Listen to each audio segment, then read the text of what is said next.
Today I will list the top 5 pros and cons of paying for views. Number 1. To increase views on social media platforms, you can acquire services from Google Ads or Fiverr. Number 2. Both services will gain views for your videos. Number 3. YouTube algorithm picks the view increase and push your videos out for viewing. Number 4. This method may also allow you to obtain a small amount of subscribers, likes, and comments.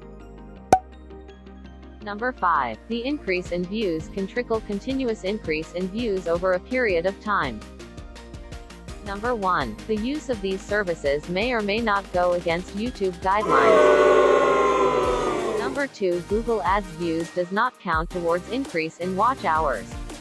Number 3. Using Fiverr to improve search engine optimization may help, but if you get subscribers with this method 9 times out of 10 they are bots. Number 4. During YouTube yearly review, to clear inactive accounts and bots subscribers, you may lose subscribers counts and your account may be deactivated.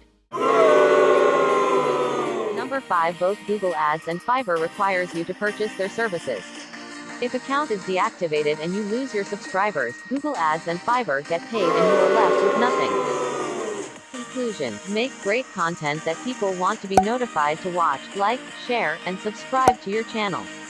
Join communities that shares your niches.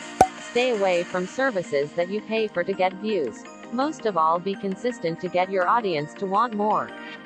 If this video was helpful, please tap that notification bell so you never miss upcoming videos. Also click the like, leave a comment, share, and subscribe to join my community. At It Again Media.